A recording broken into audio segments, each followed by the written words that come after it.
ঝাঁপিয়ে পড়েছিল।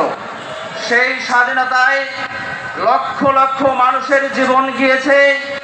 একই সাথে সেই সময় সেই 1971 সালে 10ই এপ্রিল মুজিবনগরে অস্থায়ী সরকার গঠিত হয়েছিল। সেই সময় সেই সরকারের একটি ঘোষণাপত্র ছিল। সেই ঘোষণাপত্রে স্পষ্টত উল্লেখ ছিল, যদি এই পূর্ব পাকিস্তান স্বাধীন করতে পারি তাহলে এদেশে সাম্য প্রতিষ্ঠা হবে, এদেশে মানবিক মর্যাদা থাকবে, এদেশে সামাজিক ন্যায় বিচার প্রতিষ্ঠা হবে। সবগুলোই ছিল ইসলামের একটি নির্দেশনা। কারণ ইসলাম এই কথাই শিখিয়েছে, যে সাম্যের কথাই শিখিয়েছে।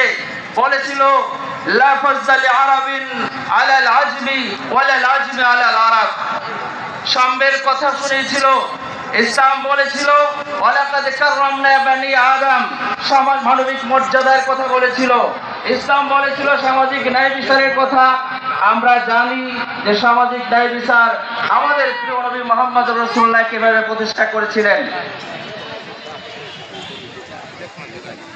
সে সময় 1971 সালে এই আহ্বানে সাড়া দিয়ে এদেশের মানুষ আবারও সেই মুক্তিযুদ্ধে ঝাঁপিয়ে পড়ে, জীবন বাজি রেখে শাহাদাতের গানি নিয়ে শাহাদাতের সেই অমৃত সুধা পান করে এই আমাদের প্রিয় মাতৃভূমি স্বাধীন করেছিল।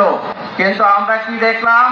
এই অর্জিত স্বাধীনতার সেই যে ঘোষণা হয়েছিল, সেই ঘোষণাটাকে নস্যাৎ করার জন্য ভারত 1972 সালে খুবই কৌশলে তৎকালীন সরকারকে দিয়ে সেই সমাজতন্ত্র সংবিধান রচনা করে তার মূলনীতি রেখেছিল সমাজতন্ত্র, গণতন্ত্র, জাতীয়তাবাদ এবং ধর্মনিরপেক্ষতাবাদ তথা সেকুলারিজম।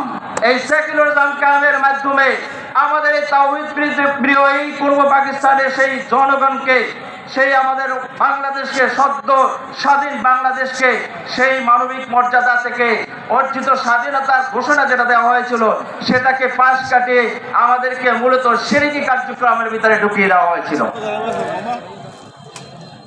সেই শিরকি কার্যক্রম থেকে এদেশের তাওহীদি মানুষ, লক্ষ লক্ষ তাওহীদি মানুষদেরকে রক্ষার জন্য সেই সময় আধ্যাত্মিক সাধক আমাদের সকলের শ্রদ্ধাভাজন মোহাম্মদুল্লাহ হাফিজ হুজুর রহমতুল্লাহ আলাইহির নেতৃত্বে 1981 সালে 29শে নভেম্বর প্রতিষ্ঠা হয়েছিল খেলাফত আন্দোলন।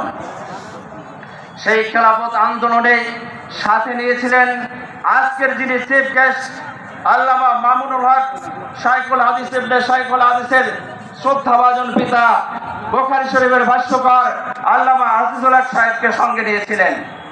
সে আজিজুল হক সাহেবকে সঙ্গে নিয়ে খেলাফত কায়েমের জন্য চেষ্টা শুরু করে দিয়েছিলেন।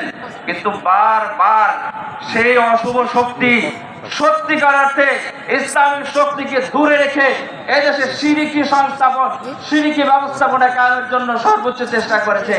এবার সুযোগ এসেছে বৈষম্য বিরোধী ছাত্রদের মাধ্যমে, এবার সুযোগ এসেছে আমরা এ অবস্থায় বাঙালি জাতিকে সেই স্বাধীনতার সেই মূল চেতনা, সাম্য, সামাজিক মর্যাদা এবং সামাজিক ন্যায় বিচার প্রতিষ্ঠার লক্ষ্যে, খেলাফত কায়েমের লক্ষ্যে এবার আমাদেরকে সেই মামুনুল হক এখানে আসতেছেন।